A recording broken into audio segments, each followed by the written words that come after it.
Sabrina Carpenter just dropped a new song called Manchild. So Sabrina Carpenter, I read this somewhere on the internet. Sabrina Carpenter, and I really like it, so I'll say it. Sabrina Carpenter is throwing her hat into the Song of the Summer race with this song, Manchild. And fans are really reading into a lot of this stuff with Manchild here. As I get that off your screen. Oh no, what did I just drop? Oh, my phone. I always drop my phone. 1 second, guys. Fans are really reading into quite a bit. Sorry about that. I always try to get rid of that and it always comes back.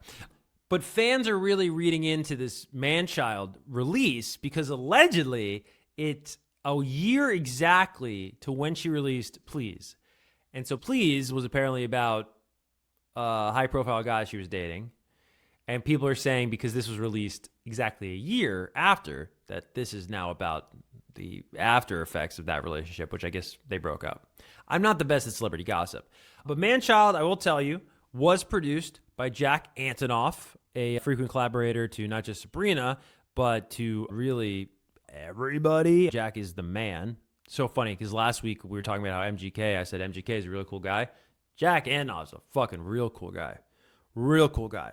Really, when I say sober, not sober in the way of, I don't know if that guy drinks or smokes or does whatever the fuck in his free time, but very sober in terms of how he assesses culture and the world and whatnot. So, Manchild is a song by American singer Sabrina Carpenter. I love how they always specify that on Wikipedia. So, it says that the rumor is that this was released exactly a year after Please. So, let's just, for starters, because in stan culture, I will say, all these rumors abound. And it's like, is that true? It is true. It's true. Yeah, it's true. June 6th. Wow. So exactly a year. Huh. All right. That's interesting. And what was that? Was produced? Was done at Electric Lady Studios, so I'm sure Jack Antonoff did it. Yeah, Jack Antonoff was a songwriter and a producer on it. So back with Jack for Manchild. And just some information. Carpenter shared a cryptic Instagram post hinting at the release of new music. The singer released a teaser video showing her staying on the side of a road wearing Daisy Dukes, holding out for a truck to drive her home. At the end of the otherwise silent clip, she can be heard saying, "Oh boy." And that's what kicks off the song. If you listen to it today, is her going, "Oh boy." And then the song kicks in. Basically, it's being called a mix of bouncy 80s synth pop and light country. I think Sabrina Carpenter does the best job of anyone in music right now of straddling that line of pop and country. Because Sabrina Carpenter is playing the pop superstar game, and part of the pop superstar game is pop radio. Pop radio is predominantly not going to play your song if there's too much twang in it, if there's too much country in it. You'll have the anomalies like a Morgan Wallen Last Night. That's just like a world beater of a song. You'll have Post Malone and Morgan Wallen, world beater of a song. Back in the day, I'm sure Shania Twain got top 40 pop radio airplay. But those are crossovers, or like an early Taylor Swift, right? But Sabrina like dances with the country, the twang, the sensibility, but she doesn't go too far where you go, I can't play this on pop radio. And I don't know if that's a Sabrina thing, if that's a Jack thing. I don't know what it is. It's brilliant, though. And I see what you're doing. It's like the Leonardo DiCaprio meme. He's pointing at the screen from Once Upon a Time in Hollywood. And it's like, I see what you're doing, and I love it, and I'm for it, and you're doing a great job.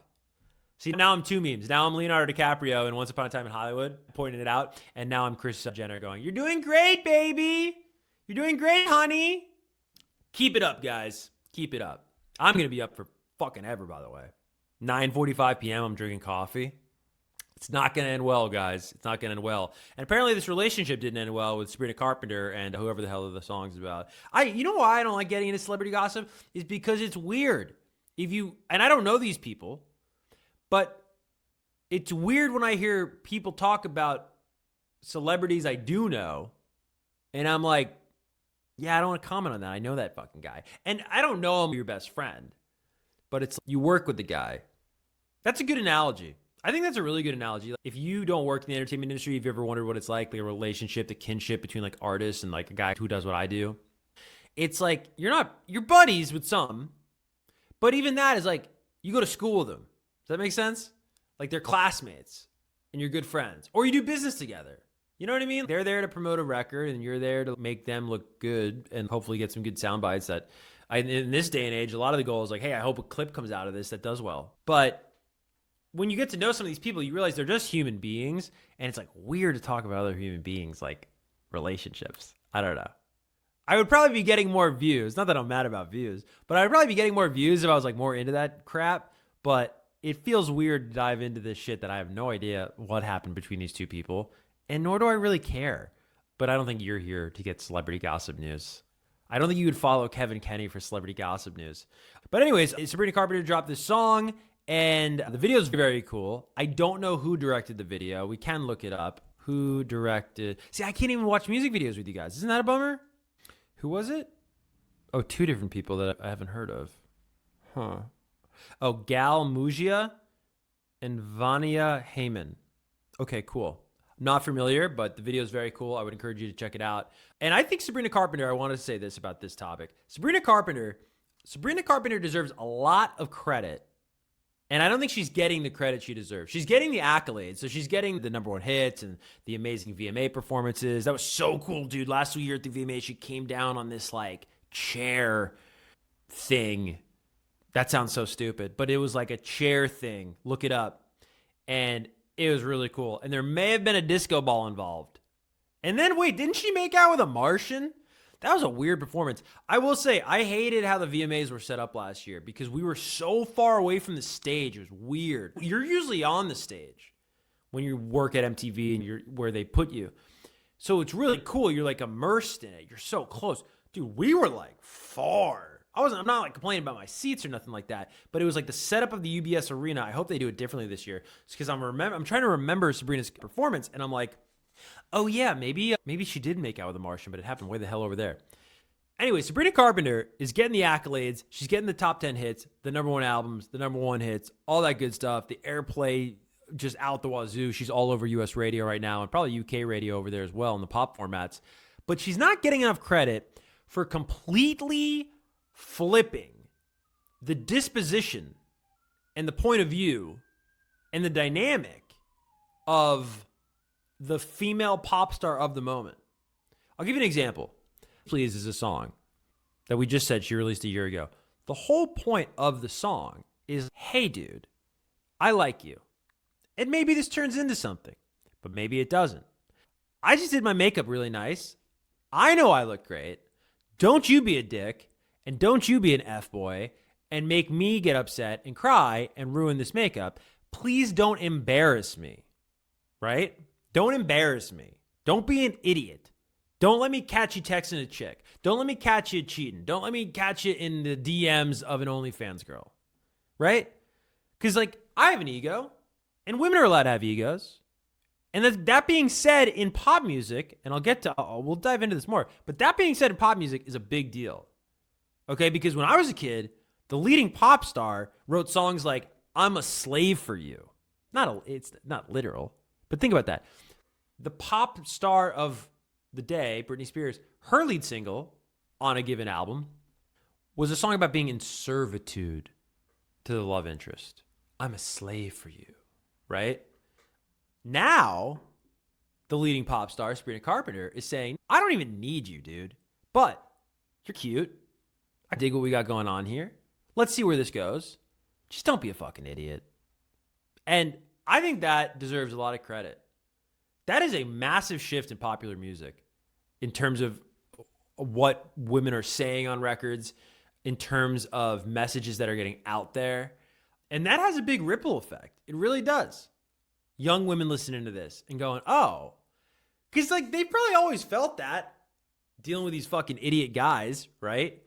But there wasn't that representation in popular music like Sabrina's doing right now. So as catchy as these songs are, as great as these songs are, as feel good as they are, I think it's really historically important what she is saying on these records and the power dynamic shifting where the woman doesn't need the man. Or I don't want to gender it like that, but you get what I'm saying. In Sabrina's case, it seems that that's the case. I think that's really progressive and really groundbreaking in popular music. And I know you can go back to the history books and there's probably, like Beyonce had Irreplaceable, of course. That wasn't the norm though, dude. That was not the norm. It was all about Christina Aguilera's Dirty, bro. Her lead single, Dirty. It's about, wow. Like it's like the male gaze, as they say, right? It's all through that. It's, yeah, she's dirty, right? More attractive to men, men's interests, right? Men's idea of an attractive woman. But now it's like Sabrina in these hit songs. These are hit songs. Disregarding whatever the guy is talking about. Who cares what the guy's talking about? It's what she's talking about. And I think that's a big deal. And Manchild is the same thing. There's this trend of calling dudes out. And I know dudes are going to hear this. You go, oh, they're going to get defensive. Bro, if you're a good guy, they're not calling you out, bro. They're calling shitty guys out. And I think that's good. I think that's good for pop music. I think that's good for the fans of pop music to let them know, hey, if you're treated like crap, like, fuck that guy.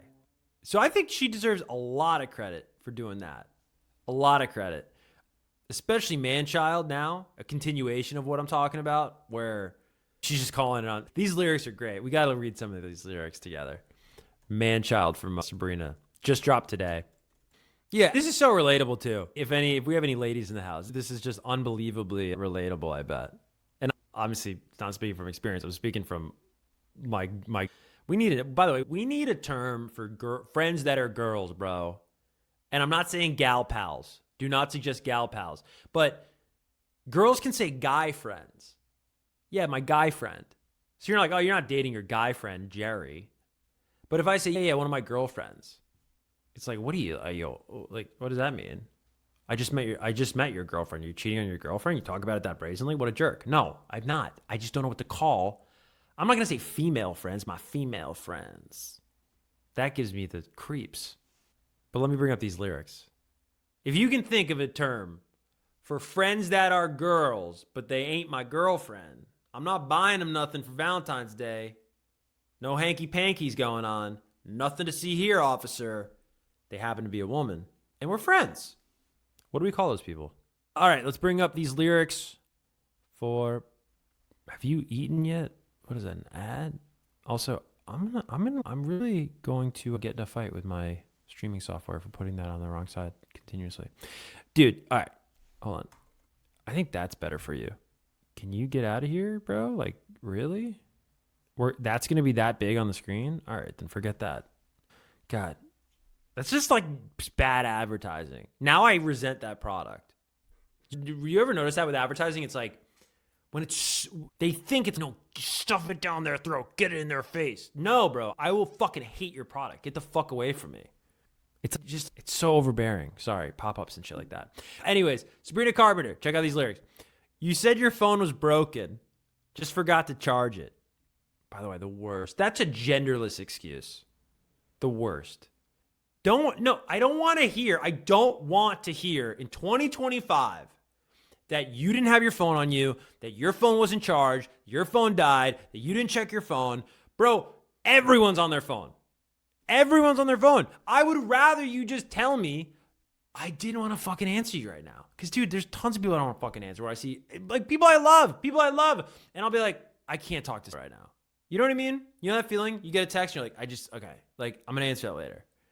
Don't tell me your phone was off. Don't tell me your phone was dead. Don't tell me any of that shit. You hear me? She goes, whole outfit you're wearing, God, I hope it's ironic. That's just funny.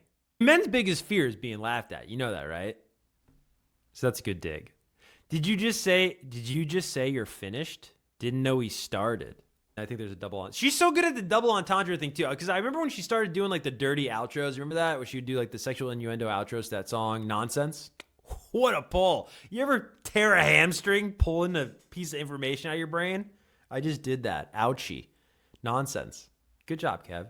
But that's like a double entendre there. You could take that a couple different ways. But I remember when she first started doing it, it was like weird. It wasn't weird. I found it to be weird because I was like, I didn't get it. I didn't get what she was doing.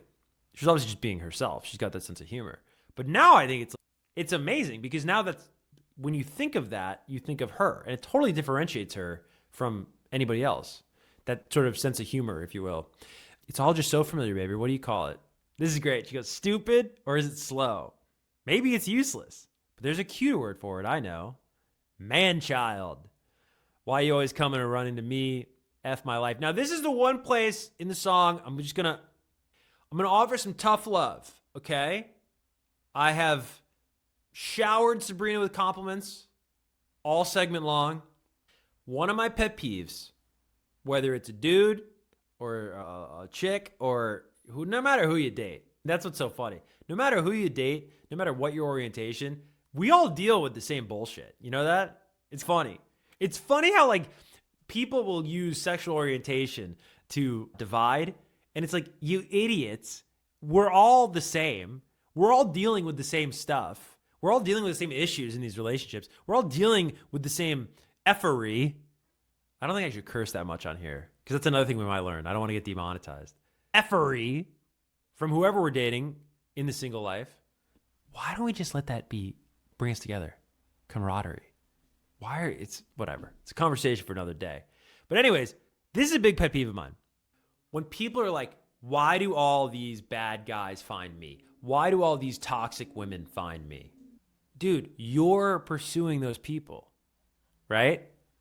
Like women that are like, all my ex-boyfriends are jerks. Or like guys will be like, all my ex-girlfriends were crazy. Really, bro? They were all crazy? Really? Oh, all your ex-boyfriends were abusive? I just think it's like people attract certain energies. So that's my one thing is why you always coming and running to me. It's because, Sabrina, there's something you're doing, Sabrina, that's attracting these man children, all right? But in Sabrina's defense, there's a ton of man children now. I think that, like, what could go wrong, I say that ironically, when you give kids iPhones at a young age where they just customize their iPhone, all the apps they want. They customize their social feed so they only get things they like. You can watch whatever you want, whenever you want. You can listen to whatever you want, whenever you want. You can go on dating apps and there's zero accountability. You could just completely lead somebody on and ghost them. No record, right? Because there's just no social consequence because a lot of times on dating apps, you don't know these people, right? So you do that and then that guy gets to be 25 years old, 30 years old, and he's been living in that world. Yeah, why would he not, you know what I mean? Yeah, we're gonna have not a generation, I don't mean hyperbolic. We're gonna have a lot of man children out there in the field, ladies, all right? And if you date, I'm sure you know what I'm talking about. And my point there with the technology is just, we have this generation of people who have never been told no. If you wanted to listen to an album and you didn't own it 30 years ago, you were told no because you didn't have the album. If you wanted to watch your favorite show and your favorite show was on Thursdays and it was Tuesday, you were told no because you had to wait 2 days. Like, people used to get told no and now they don't get told no. So I think it's just going to breed more man children is my point. The second verse on Manchild. Why so sexy if so dumb? And how survive the earth? And how did you survive the earth so long? If I'm not there, it won't get done. I choose to blame your mom. That's funny. This is great, man. There's a bridge. She goes, oh, I like my boys playing hard to get, and I like my men all incompetent. And I swear they choose me. I'm not choosing them. Amen. Hey, men. Oh, I like my boys playing hard to get, and I like my men all incompetent. And I swear they choose me. I'm not choosing them. And I'm sure the way she delivers that line addresses exactly what I was just talking about, where there's a little bit of like self-deprecation there, which she's also great at. Sabrina's awesome, dude. But it is a big deal, I think. And I think it's something worth talking about, how the script has been flipped and the power dynamic lyrically in mainstream pop songs now, the pop stars, the songstresses have the power in the lyrical narratives that they're putting out there. And I think that's a big shift, dude. I think that's a really big shift. I'm sure there's other examples in recent hit songs where you can notice